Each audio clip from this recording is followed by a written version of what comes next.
So did you see the Northern Lights last weekend? Missed them. I was outside till about 10:30. I think I was looking the wrong direction.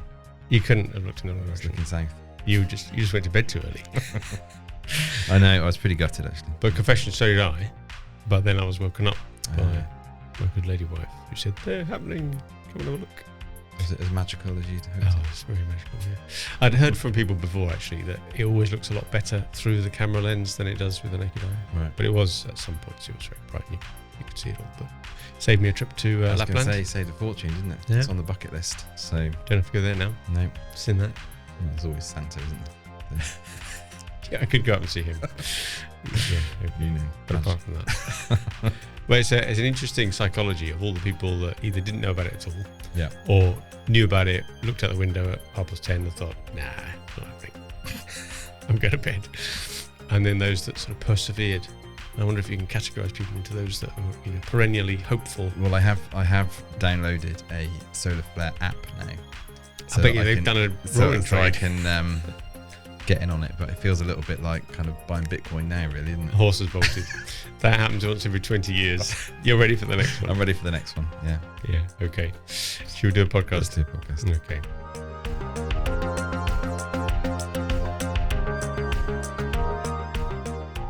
Hello and welcome again to the SME Growth Podcast from Wellmeadow. Every week we come up with another episode full of Richard and me talking about something that's hopefully useful to owners and managers of small and medium-sized enterprises as they try to grow. So we've done a few episodes recently. I just want to recap on what they were in case you've stumbled across this one and you might want to dip into and out of those. And then we'll come on today to today's subject, which is about intrapreneurship. It's a bit of a mouthful. How to manage a startup within an existing company. So we are on, I think, episode 70 today. Episode 70. Yeah, Who we would should have have got a thought? cake. Who would have thought? So that's a bit of a milestone, isn't it? We had 70. donuts the other day in the office, and that was probably not a good thing. No, I don't want a cake. No, good point.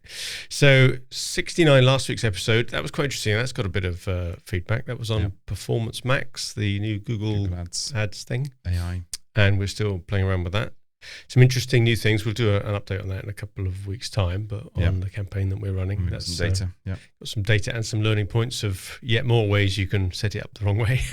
Get lots of traffic from Bangladesh that isn't actually interested in buying your product at all. Episode 68 was the week before that, where we talked for the first time in our podcast history about our 3,000 board meetings. Yep, that's gone down quite well. There's some very good feedback on that from various places. I just can't believe it took us that long to come around talking about it. We'll have to do a part 2 on that. And then 67, that was the guest, Andy Jowett, wasn't it? The guy who talked about succession planning in the charity that he'd done. And I thought I'd give a shout out still to Phil Caudle. Way back in episode 22, he's still top of the charts. He's still our most listened to podcast. It is. He's had longer, I suppose, because it's been around for a while. It's getting close, though. It's getting close. There's a bit of a bunching up at the top now. So we might need to get Phil back in for an update. So come on, Phil, if you're listening, and I know you are. You're about to be knocked off the top spot. So I think Roger Martin Fagg's in number 2 position, isn't he? His quarterly up there. Yeah, he's getting when we interviewed him. So Phil's one was interesting. He talked about how his company had grown and been successful for many, many years, decades, and then he hit rough times, and he talked about that. No, very good. So there you go. There's a little sort of advert for previous episodes, should anybody want to dip in. But we wanted to talk today, and you'll explain why in a minute, about setting up a new company within an existing company, or a new business, maybe. Business idea, or trying to get to a new market, develop a new product, and the fact that you're trying to do that while you're doing the day job. I think you hear a lot about this. I was listening to maybe a podcast or YouTube short on this the other day, talking about Apple and how Apple have, clearly, don't know how many employees they've got, a lot. More than us. And they have these little teams that go off and do their bits of innovation here and there. And that's all well and good. But for SMEs, I think it's a slightly different kettle of fish, because it can be the same people who are doing the innovation, product development, let's start something up, sort of bootstrap it, and then they're having to put a different hat on and do a day job. Yeah. So wouldn't it be nice, certainly in our smaller companies, if you could just give up on the day job and you almost treat it like a secondment and say, right, for 6 months, I'm just going to do this thing. But no one really has the luxury of doing that unless you're the size of Apple or Google or Sony, there were some examples I was looking up. Sony's PlayStation apparently come around from this. Was it? I think 3M's Post-it notes is a more well-known example, Yeah. just like the digital camera at Kodak, which they killed off quickly. Yeah. Because they thought, Fools. yeah, there's a good bit of case study around that. And even Gmail at Google, I didn't realize that was a little sort of hack project that someone did outside the day job. But there you go. But we've got some examples of stuff that we've come across either in our clients or that we've tried ourselves. Yeah. I think it's given us some good learnings. Well, I suppose things like regular listeners will probably be aware of our software company, Magic Minutes. Yeah. Which is it's its whole own limited company. Limited company. Products used all over the world. Titans of industry. Not quite. It's not exactly thousands of users, but it's used all over the world by a few. That was born out of the board meetings that we do and the need to automate some of the processes around that. And then having done that, we commercialized the product. Mm. And so that was kind of, there's a lot of lessons we could probably use as it's a good example talk about. Why did that come about as well? Because it was a need initially, just we wanted a tool that wasn't available in the marketplace, so we developed our own. But we could have kept it just as an internal tool. And it was encouragement by clients to say, no, commercialize this, make this available to the public worldwide. Well, the first version was a Word document, wasn't it? That had VBA. Yeah, a bit of macros and stuff. Some sort of weird registry thing at the back end of yeah. Windows that's buried deep somewhere. And that was some clever stuff. All of that became very hard to distribute. But there was a very good lesson in there as well, because grants were available and we took advantage of the grant, but the grant came with it, the strings attached to create employment. So we then took on people, which in retrospect, was that the right decision? Because you then force yourself to use your internal resources rather than going out and finding a company with a broader range of resources, blah, blah, blah. So we ended up going down a road. And one of the things there, I suppose, if anyone's thinking about developing a software product and bootstrapping it, and maybe it's slightly different today just because of the way the market is, and this was, when did we do this? 10 years ago, maybe? 2016, I think it was the first commercial. 8 years ago, something like that. Is that having one developer, which we had, meant that he was looking at having to do the front end design, the UX, the UI, the back end infrastructure, QA, testing, all of that. And they're all really different jobs. It's almost impossible to find all those skills in one person. Yeah. No disrespect to the chap we had, who was brilliant. But you can be brilliant at 1, 2, maybe 3 of those things. But there's 5 or 6 different roles, aren't there? And you can't check your own homework, can you? So it's that type of thing. So that was that example. Now, we had one other podcast a few weeks ago, episode 58, when Adam came in. Yep. And he talked about not just breaking into a new market, but having designed a new product to break into a new market. And that was getting into the healthcare sector. Yeah, from where they'd traditionally been in education. And that goes on today. That's a really interesting case study of trying to break away from the mainstream of the daily activities and constantly under pressure from the same metrics that the rest of the business is under, where they don't necessarily apply. You're in startup mode. Yeah. You're going to have to invest and put effort in without seeing the returns straight away. So there's a lot of lessons there. Yeah, Adding talked about that a bit. We had another client we were talking about during COVID, wasn't there? Mike. Is Mike listening? I don't know. I know that some of his colleagues are, and will remember this. But yeah, during COVID, everybody was in a sort of a panic, weren't they? How to design the ventilators or design whatever it was we were all trying to do.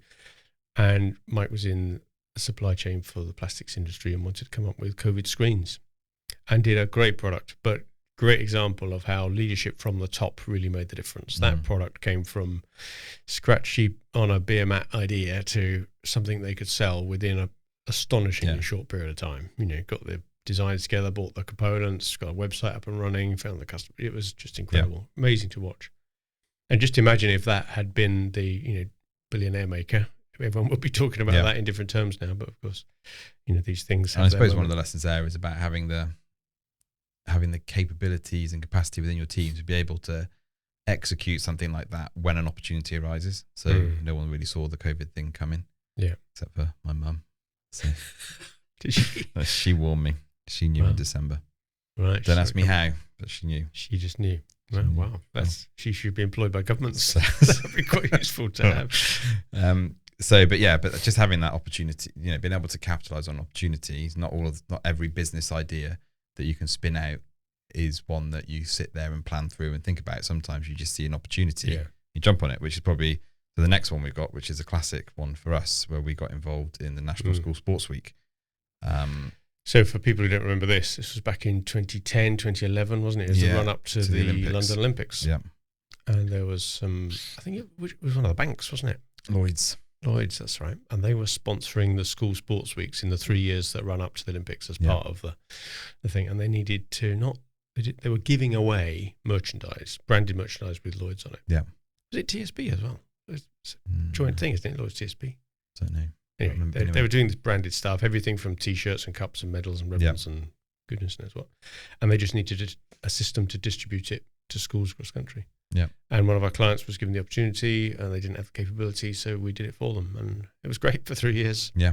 And shout out to Josh, who has moved on to greater things now. But that was a great project. The three of us really got excited about that, and it was great success. Just able to execute that quickly. Now, I think there's a common theme between those three things in that they all used skills and capabilities, like you just said, that were already in-house. Yeah. And the opportunity came along that happened to closely align to it. Yeah. So really, I suppose that's more weighted towards can we do it rather than is it needed. And where the National School Sports Week won more so, I think, is because at the very beginning there was a defined need. Someone was prepared effectively to pay for it. Yeah. And then you just had to work out how to do it. Most business startup ideas don't have that luxury, do they? You're going into the unknown with what you think is a great product, with what you think the customers are going to need, but you don't know until you've got there. And you've already invested a load of money by then. Number one lesson there, never listen to your friends and family. True.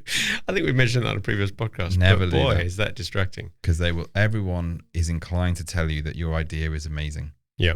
And it may not be. Yeah. So, and they don't want to hurt your feelings. So, and not just friends and family, you're right, because they're not impartial enough. But we also had another software product we developed way even before the one we just talked about for the legal sector. Yeah. And we had market research on that, didn't we, from lawyers. Yeah. Heartfelt, saying, that'd be brilliant. That price point's about right. If it did this, that, and the other, definitely, that's good. Solved a serious regulatory issue that they were all facing at the time. Definitely a need. It was a change in the regulations. We solved a big problem. Yeah. We developed the product. It didn't cost us as much as Magic Minutes, but it still cost a tidy sum. And it flopped. Yeah. Couldn't sell one. No. And we'd had all this great market research. But we'd gone back to even the exact people who'd said, yes, we'd do it. And they said, when I said it would be a good idea, I meant for other people. Yeah. Well, you didn't say that at the time. Yeah, exactly. Dear me. So, that was an expensive lesson. It was a great product. It worked really well. Just in terms of interface, functionality, it was bulletproof, really well designed. If we had someone ring up and talk about it, he said, I cannot believe you've developed this product this far for this industry, because you need to pivot this into debt collection, and then kind of that's where the money will be for this. But did we give up too early on that then? Maybe it's a pretty specialized piece of software. But there's a lot of people doing debt collection, so true. And then another couple of examples that we've done. This is almost like a potted history of yours and my entrepreneurial journeys from within Wellmeadow, isn't it? But the HubSpot agency, creating a HubSpot agency from scratch. What was that, 4 or 5 years ago now? Probably less than that, I think. It's probably 3 years. 3 years ago. And 2022. Coming out of a pure play business advisory board support sort of company that we had before, that we'd definitely been involved in sales and marketing challenges at all of our companies. So it was aligned, but to suddenly come up with an agency like that from scratch, get the partnership agreement sorted with HubSpot, get all the training done, recruit the people. Very different way of selling, very different way of marketing. Yeah. To what we're used to with our board advisory work. And it's a service rather than a product. But that's working very well now. Yeah. And I guess what you've done there is hitch yourself to a wagon that's already got huge momentum. 200,000 customers of their own and counting. And gradually more and more people are having heard of it. So you're taking advantage of the fact that you're not educating the market. What they call the bleeding edge. But still a surprising number of people have never heard of HubSpot. I was on a call with someone this week, and they were very tech savvy, legal tech, all of that, and they'd never heard of. They worked in legal tech for 10, 15 years and never come across HubSpot, heard of HubSpot, knew what it did. So there's still plenty of scope for growth there. Yeah, well, obviously, if there's only 200,000 companies, there's millions that have yet to adopt it or use it. Come on down, the waters. But that is a. It wasn't a pivot, was it? Because we carried on doing what we did before. We started up something new from within. Yeah. And that needed energy. So we've taken quite a lot of lessons from that as well. How did we make time when we're already busy doing what we're doing, right? Yeah. We were flat out. And yet, even though you're busy, you say, let's do something new that's going to require even more resource. Well, someone said that to me yesterday. I had a meeting with someone. Hi, Susie, if you're listening. But she said, how do you make time for all these things? And maybe we just appear busier than we are. But I don't know, we are pretty busy. It sounds like it's the opposite of the swan. It doesn't look graceful with all the frantic underneath. It looks frantic, but it's graceful flapping underneath. around. But underneath, we're just gently paddling our feet. Oh, that's what I don't. So it's like the swan flapping its wings and squawking a lot, but actually under the water it's all very serene and nothing. I think probably, like we say, it's a bit of a positive history of our intrapreneurial journey. You do probably learn some lessons and mistakes to avoid as we go through these various ones, and you learn. I don't know whether it becomes innate, but it probably looks that way. It becomes a habit or accepted behavior. Maybe the thought of starting something new. Maybe the first one you do seems a bit mad, but after people have just heard a little list there. We've done a few now, so and maybe you want to talk about the latest one, which prompted this as a subject for today. Yeah, so we're in the process of trying to take a lot of our knowledge and tools and things that we've developed over the past 15, 20 years and our recent experience with HubSpot, where we can see that there's a real need for people to kind of get the best out of it and convert that into very easily accessible video training courses with additional resources packed into that. So we are in the process of MVPing that, so minimum viable product for those who want to understand the acronym. Read your lean startup book. And so that's kind of what I wouldn't say it's focus, but it slots in alongside all these other things that we're doing. Yeah, and we just find time for it, right? Yeah. And I guess that's one of the lessons from it, but that's certainly the trigger for today. And back to Susie's question, how do you find time for this stuff? Because before we'd had that idea, a month or two ago, we were still busy, right? We weren't sitting around chewing our pencils thinking what to do. And yet we've just come up with a ruckload more work to do to get that particular business off the ground. And we just find ways to do it. It fits in the gap. I mean, something must give. We must stop doing other things. So maybe it's just that whole diary management, prioritizing, something goes up to the top, something else falls off the bottom. I think as well, what probably one of the things, I think that the first time you do this, there's probably quite a significant barrier in terms of fear of failure. And I think culturally in the UK, it's a massive problem. I think probably over the pond in the US, they've got a much more, in my opinion, healthy attitude towards business failure and try again, get back on your horse type of approach. Rather than here, there's a real stigma around kind of trying something. And then if you are successful, people try and pull you down anyway, because it's kind of, well, when you get really, I think there's a middle bit in the middle, the Goldilocks sweet spot. Yeah, you've done something, you've done all right, but if you get too wealthy and showy offy, then it's a bit like everyone turns against you. Then kick the can out. So I think having been through a number of these, you learn that actually it's okay to fail. Now, I suppose it helps that we've got a very solid core business that can, if you haven't got that, then the risk is even, you really got to. Well, I guess that's why that's why we're calling this intrapreneurship rather than entrepreneurship, because startups are very hard. How do you get the funding? You're always running out of runway. You've got external bodies you're trying to please all the time, investors or whatever. That's really tough. And I take my hat off to anybody who even gives it a go. I don't care whether you succeed or not. It's just trying to start up a business. Real kudos to you for trying it. We've taken the easier route, I think, although it's still expensive, but doing it from within a successful company. So that other company, our company, becomes the funder. Yeah. But because we're both the funder and the intrapreneurs at the same time, you don't have that same conflict. Yeah.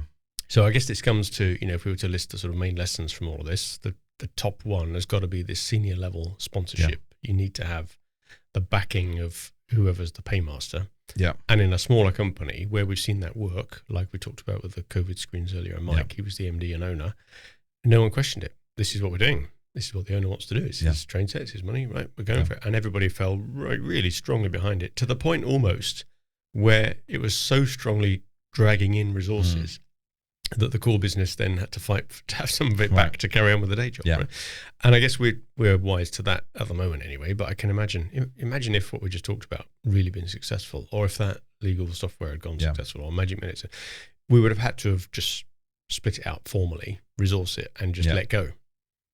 So I guess the first thing is you've got to have that senior level sponsorship, which is easier if it's the person at the top leading it. But I suppose there's a cautionary tale in that, though, isn't there? Is that people will, A, you've got the shiny new toy, and B, if the boss is kind of the one that's championing it, you can end up with that whole kind of metaphor of like the kids chasing the football around the pitch rather than everyone still playing position. And so it's almost sort of don't believe your own publicity too soon on it, and make sure that you've got someone there that can actually tell you, well, hang on a minute, is this becoming a vanity project, or has it really got the... True, there's you've got to keep an eye on that. But I would say that maybe it's the flip side of that. There's something quite magical happens when this type of project comes up, because people want to be involved, not just because you're getting closer to the owner and it's all exciting for that, but the idea of something new. Everybody's probably got, or maybe they haven't, it's just me, but you've got that inner feeling that, gosh, could I set something up that really is successful? I want to be part of the winning team, right? I want to do something that works. And even if it doesn't work, the fun of trying new stuff, I don't know, say maybe not everybody's like this, maybe, but almost certainly not, but there's certainly a cohort, and we fit into it, where you'd almost do that for the sake of it. Well, it's visionary. It's like that hope of the future. It's that imagine the art of the possible type of pick your kind of phrase, but it's the day job can become routine, can't it? And actually having a project like this can actually inject that enthusiasm back into people. Or I think it reinforces as well our agency. We've got control over what we spend our time on. We don't just have to plod into work at the same time every day, turn on your computer, get your cup of coffee. It's routine. 40 years of doing that? No thanks. Come on. Some people I know really cling to that sort of routine, and I'm not disrespecting that. It's different people, horses for courses. But the thought that you can say one day, our product is okay, it's doing well, but there's something else we could do as well. And then to be able to do that. It just goes to show that you don't have to just be a dreamer. You can implement ideas. Make it happen. So there's an allied problem that comes with intrapreneurs. That first one we just talked about, you've got to have that senior level sponsorship. But there's a flip side to that, which is the lack of autonomy. So if it's not the leader themselves doing it, if they've set up the idea and asked someone else to do it or resourced a team, there's a problem then if they get too involved. I think you've got to be able to step back and let it go. And it's a bit like seeing your kids leave home, maybe, or whatever the metaphor is. You've got to give it what it needs, but then let it get on with it itself. And if you carry on meddling, you've got to be aware then, like some of those examples we've got before, that it is you. You're doing it. But don't pretend to be both. Don't pretend to have the idea, delegate it to some other team, resource that team, but then also want the glory of doing it. You can see this with Elon Musk all the time. Whenever he comes up with a new idea, he can't resist being the person at the center of it all. What's his job title? Chief designer or whatever he is. He doesn't call himself the CEO. He likes to think he's in it, and when he does his rockets, he designs a rocket. It's just very hands-on. Okay, he's a special case, but what does that do for the team around you if they think, well, I've just got to do what I'm told anyway? Well, you can achieve anything if you don't mind who gets the credit. So well, that's a good one. So that's the thing, isn't it? So another mistake to try and avoid is when are you doing something that is completely misaligned with your core business and your core capabilities? Yes, so I true. think a lot of what we've done is we're both quite techy. We enjoy tech. We're reasonably capable in kind of evaluating technology and using it. So coming up with software products is somewhere where we're it's a bit of a sweet spot, but it's aligned to our core business. But if we were to suddenly come up with, I don't know, hospitality product, I think we should open a tap room. That would be pretty aligned, actually, in fairness.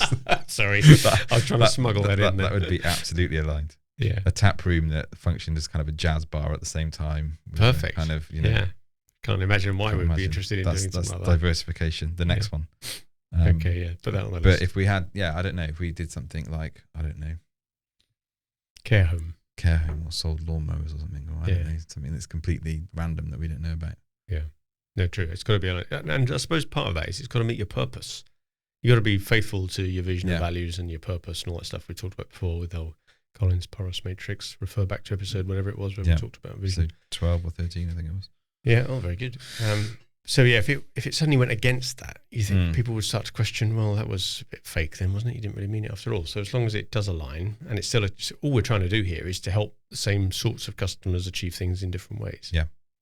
And I guess that goes back to the Ansoff matrix. The nice safe corner is delivering the same product to the same customers. Get slightly more risky with new products, but to the same customers, or the same products to new customers. And then the really out there one is perhaps what we're trying to avoid here, which is a completely new product to a completely new market where you have no experience at all. And that's really out there. Yeah.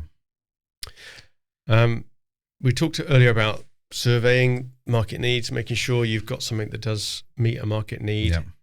I think that the problem with that is that you can't often properly test the market need until you've got, we used to call this all the time, the minimum viable product after Eric Rice's book. But I'm not so sure anymore. You and I have talked about this before. The expectations of consumers and even people in business is so much higher now. Yeah. The idea of something that just works to prove the concept really runs the risk of a false negative, I think. I think I think this is true of a lot of books are probably written 5 to 10 years after they've kind of were in their zenith, as it were. And so whilst it may have been true, and it's a great book, Lean Startup is a great book, and it had quite a profound impact on us, I think, if we were looking at it 10, 15 years ago. But even then it was talking about throw up a website with a very, with your product in it, and then spend 5 cents or 5p a click for Google Ads and all this type of thing. Yeah, well, that world's gone. Dates you straight away. The sort of the advent of the iPhone and everybody having apps and just everything looking clean and sophisticated. Even if you've almost got to build something that looks that way now. Otherwise, people just go, "Oh, that looks like some janky website from the 2000s." Don't trust it. So that has kind of raised the bar. At the same time, there is also a lot of technology now that enables you to build some quite nice looking products quite quickly. So but maybe the front end then has got to be more than MVP. That's got to be almost finished standard. It's got to be quite polished. Whether the workings behind the scenes are fully scalable probably doesn't matter as much. Well, there was that classic case, wasn't there, recently, of the whole Amazon shop, wasn't it? Amazon stores. Oh yes. Was that true? I didn't work out whether it was a spoof. The story goes, so we don't get sued, is that, so the Amazon store, you'd go in, it was the whole, take everything off the shelf and the cameras are watching and all that, and then it charges you. But apparently there's like a call center in India or somewhere where people are just watching everybody and totting it up on a calculator or something. But isn't that crazy? So they told everybody all that time that the cameras and AI and it was all happening automatically. Well, I went to one in Gatwick Airport. It wasn't Amazon, it was someone else that was doing it, and there were just cameras everywhere. And I was thinking to myself, how does it know? Like, there doesn't seem to be any weights on the shelves. Is it a weight thing? As it gets lifted off? Is there a pressure sensor? Is there a pack of Quavers or something? It's got to be pretty. And you had to deposit £10 on the account before you could go in. So your advice to shoplifters is to steal light stuff. I hope that story is true, and I hope it's not true in equal measure. Exactly. Really, it'd be what a great case study for the future. But it makes our point that you don't have to have the back end working automatically. Yeah. If they'd have found that while they were still developing the automation, but they found that the demand was there for it, then maybe they would have invested more in the automation. But clearly there weren't queues outside those shops, were there? So a bit of a novelty. So you've got to get that bit right. Another problem, now this is another one, how long is a piece of string thing, but focusing on short-term measures for too long. Mm-hmm. Now there has to come a point where this thing has made sense, right? So you do need to say, right, okay, what was last month's profit at some point? But clearly not in month one. Yeah. And you're going to have a longish period where you're definitely in investment phase. HubSpot have still not made a profit. Yeah. They're worth $33 billion. Yeah. They're turning over, billions in turnover. Yeah. They lost 200 million last year, or whatever it is. So, but that's okay because they're in investment phase. Everybody knows that. And a lot of software products out there are valued more on a multiple of their turnover than a multiple of their profit on the same basis, that it's assumed that can come in the future. It was ages before Amazon made any money. Yep. Now they're one of the richest corporations on the planet, but they were being accused all the time. And Google even, they hadn't worked out how to monetize their search if you go way, way back, before ads had even existed. So you've got to have a period where you accept it. And I guess it just depends who's backing you, how long you're prepared for that period to be. I suppose, it's who's backing you. What's the size of someone like Amazon? What's the size of your market? Well, pretty much everybody. What's your vision? dominate everything. Yeah. And I'd say some of the, there's the stories there where they've taken out competitors and things where you think, okay, there's some ethics questions around it and all that. But they're able to convince the shareholders to say, look, this is a real long-term vision and it's going to come good. Whereas, so you've almost got to be realistic with yourself, particularly from, I think, an SME intrapreneurship thing. Just don't kid yourself that, how big is this market? How big is this? We can all make spreadsheets with a little spinner on it that makes you millions in. Yeah, one day Rodney. We've had a few of them. Almost to the point where they're the wrong metrics, aren't they? You've got to get the right KPIs in place. And just be honest with yourself. If this is such a good idea and no one else has done it already, are you the genius? Or are you the fool? Yeah. Because it's tempting to think, we've got it, we've found it. And either someone else has done it and you've just not realised, or there's a reason why no one else has done it. Yeah. But don't take that as a negative, because clearly there's countless examples where people have gone against the grain. The guys who set up Airbnb, they were told that this is a really niche product, no one's going to use it, it's not needed, and now, what is it, 1 in 4 bookings in the world, and disrupt the hotel industry, all that type of thing. Yeah, all right, yeah, exactly. Uber is a similar example. So that was about when do you stop focusing on the investment and start focusing on short-term measures, and when you pivot and all that. So another issue to consider is, have you got the right people around you? In terms of quantity and skill set. Yeah, that's a tricky one, especially in a small firm like us, where it's you and me and the team around us. We're having to prize ourselves away from the day job to do it. But maybe you just got to be more prepared to use outsourcing, use freelancers, go onto Upwork and Fiverr and find people to do that sort of stuff.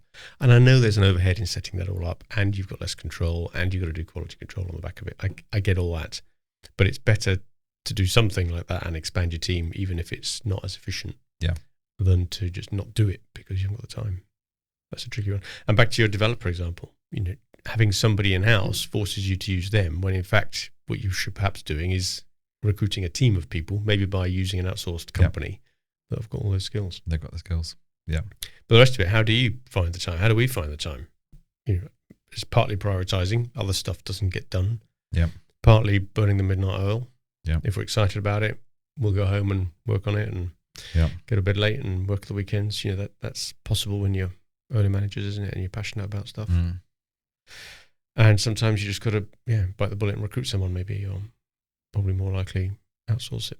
Right, and I think as well, we're probably A, you grow in confidence of what you need to do to set something up. B, you realise which bits you set up in a business that actually no one ever looked at. And you think as a startup, you've got to have all the things that maybe a PLC has got and all of that. And you realise quite quickly, no, you can focus in on this is what people are going to look at. We don't need a website that's 20 pages deep to explain this product. A one-pager will do. Yeah. And there is the danger where you think, what, do we need a team page? And no, just get the message, get it, learn it quick. So I think you learn how to streamline your products. So maybe we should do one more then. That'll take us up to the 7 lessons. And I think the communications part of all of this is quite important, especially if you're in a slightly larger firm and it's not the owner-manager driving the initiative themselves. So if you've been set up as the spin-off leader, then for a long time you won't be able to rest on the fact that it's been successful, because it won't be to start with. You're still in the investment phase. So don't rely on the fact that people are going to remain supportive in the background, waiting for you to succeed 3, 4, 5 years after you've started. You've got to keep the comms very live.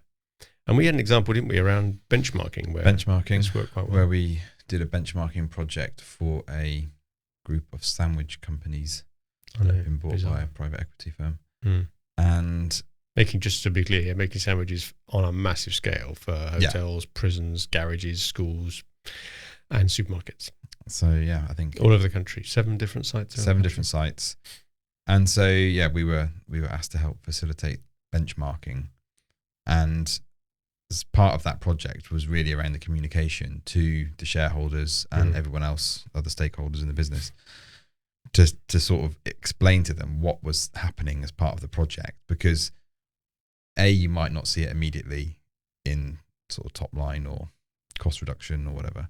It's going to be in the mix. But I think there was something like there was a project where just slicing the tomatoes differently, one site did it differently, and that ended up saving the group like 50 50 grand a year or something, just from the way in which they were sliced. And almost communicating that kind of metric. I mean, you wouldn't even think about that at the start. Well, how are we going to talk about, but actually communicating that and saying, look, there are lessons that are being learned here, and the cumulative effect of all of these is going to be quite significant, but you probably won't see it for a couple of quarters, or it's going to take a while for this to roll out, and people have got to take it back and convince their own teams internally to do it. And but having that story and being able to tell that was quite a powerful way, and it was really well received by everybody. Clearly. It was, and I think part of that is you're shining a light and giving focus to people who are doing this new thing. And I guess it's like the Hawthorne effect. If people have studied that, it's just you get what you focus on. That's where it works. So I suppose those people that have been seconded across to the benchmarking team were getting more publicity, more recognition. Their names were known in a company of thousands of people. That's hard to get yourself noticed otherwise. So suddenly you're on the special projects team. That's a good bit of publicity for you. Could be good for your career, and other people wanted to join it and so on. So there's all sorts of spin-off benefits, but keeping that regular communication. We did it with that monthly newsletter. It was nicely laid out, magazine style, and way ahead of its time, I think, but it's a good idea. So communications. So we've talked about making sure you've got the executive support, making sure that you give sufficient autonomy if you're going to delegate it to someone else, align it with the core business so that it doesn't trample across your values and your purpose. Make sure you really understand your market need, pivot when necessary, and make sure that you do actually get something quickly that you can test that properly on. Work out when to introduce short-term metrics, and in advance of that, accept that there's a longer-term view that you need to take. The resourcing of it, do you outsource it? Do you just work the overtime? How do you get the right makeup of the team? And comms. Make sure that everyone's informed all the time of all the hard work you're doing and the minor successes on the way to the big one. Can I throw in a bonus one? Go on, what's the bonus one? When to quit. Inevitable, I suppose, isn't it? Because you can't carry on doing that forever. No, and I think this is a really important one because there's so many mixed messages that you hear all the time on social media. Don't quit, carry on going, push through. The last 5% is the hardest, which you can only know that if you've actually succeeded, because you can't possibly know when you're in the last 5%. How do you know you're in the last 5%? Yeah. And then, so there's the message around don't quit, and then there's the other message around you've got to fail fast. Yeah. And I think that can be a huge kind of paradox or dilemma or whatever for people who are in that situation. And that's where I think having some of these lessons and having people around you who can actually give you proper insight into, well, is this really working? Honest feedback, people who genuinely want you to succeed. If they tell you that, hang on a minute, this probably isn't working or whatever, then that's worth listening to. And maybe it's, you adapt what you're doing and it becomes something else. But that whole kind of don't keep, banging a broken drum type of thing. The busted drum. It's hard. It's a very hard one to advise on, but also there is that technique in was it Good Strategy, Bad Strategy, which Rummelt, where he talked about where to play and how to win. You identify, was it, or was I thinking Rummelt? Good Strategy, Bad Strategy. Where to play, how to win is someone else, isn't it? Okay, we'll look that up in the show notes.